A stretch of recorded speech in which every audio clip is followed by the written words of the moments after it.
It's Friday night, and you know what that means. We end the show with another bench-clearing brawl. Oh boy, how original. It's only happened about 50 million times in the past few years across multiple promotions, but we're here to just talk about one promotion. Let's get to it, shall we? I'm John Renton with my review of AEW Rampage, and look, a couple things on this show were fine, but God, this feels like the most throwaway hour of cable television for professional wrestling, and it's a real shame because the talents out there are trying. Even when they have it live, it's a little bit better, but God forbid they just have given up. They just goddamn given up from a creative standpoint. Nevertheless, let's just get into it. JR Excalibur, Tony Schiavone on commentary.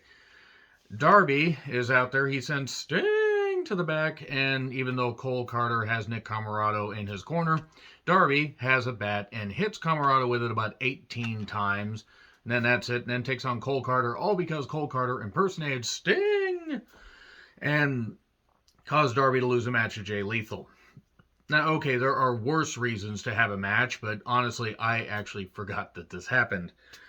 Mainly because I watch so much goddamn wrestling and so much stuff blends together. I mean, hey, at least they show us recaps to remind us. Cole Carter can work. He's only been in wrestling for a couple of years. Darby lays his shit in, I'll say that much.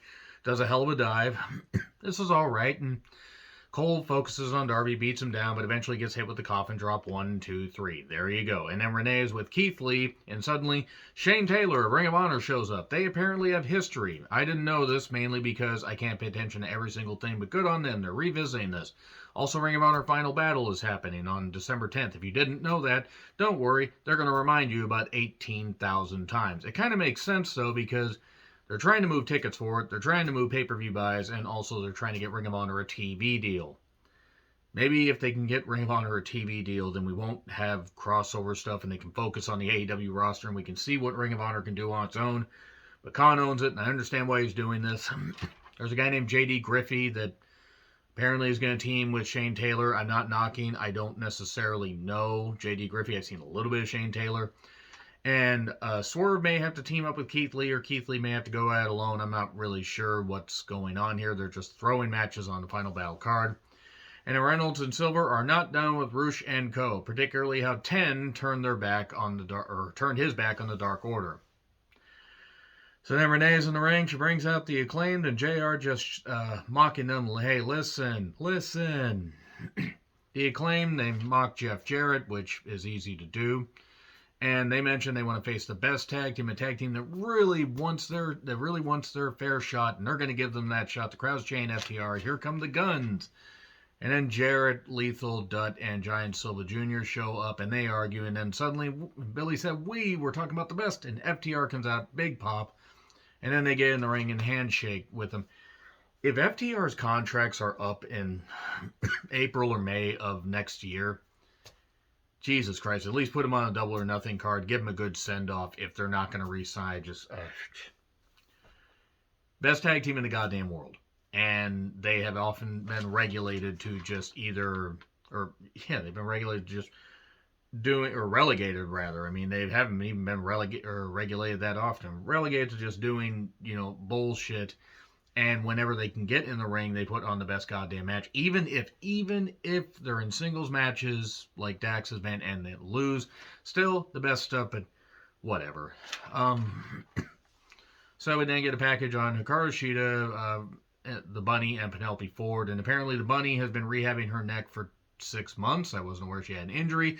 Good on her for recovering.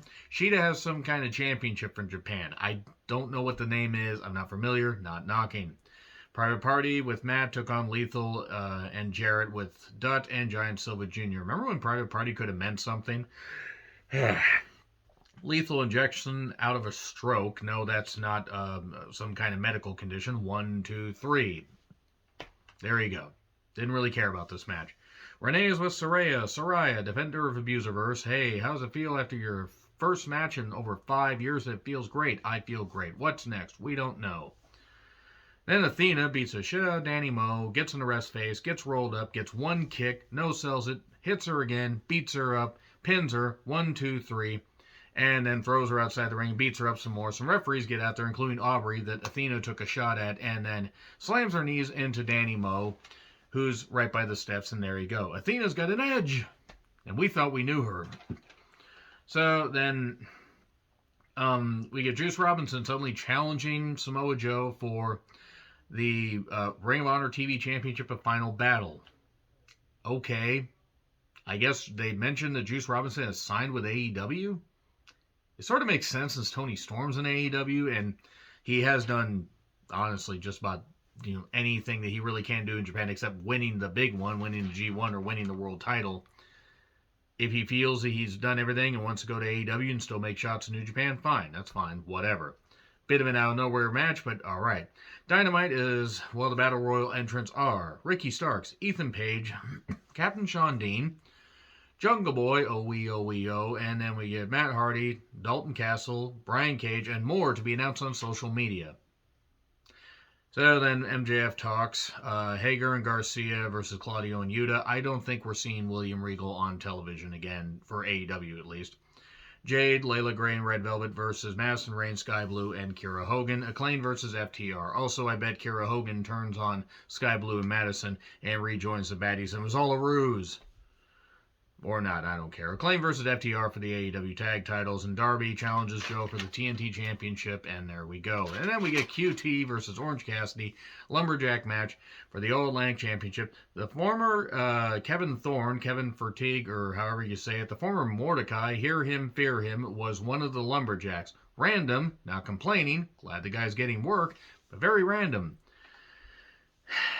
Comedy bullshit is what this match had. Apparently, you could just get in the ring, do your spots, and JR even pointed out, I guess it's all no disqualification. And we get everybody just hitting everybody.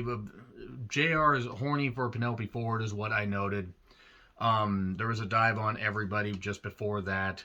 Kip Sabian pushes Orange Cassidy into a cutter by QT, but he falls to beach break.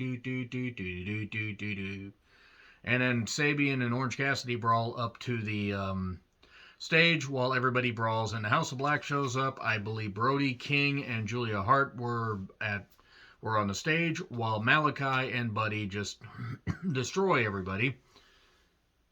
Or it was weird because there was somebody else there with Julia, but then all three were in the ring after a little bit, and Ortiz was going to get hit. He said, "Not him, spare him," Malachi says. Okay. And there you go. That was it. Another bench-clearing, show-ending brawl. How original. Rampage is really not destination programming even when it's live. Nevertheless, agree, disagree with what I said. Like, share, subscribe, Twitter handle in the description. I'm John Ritlin. I'll see you soon.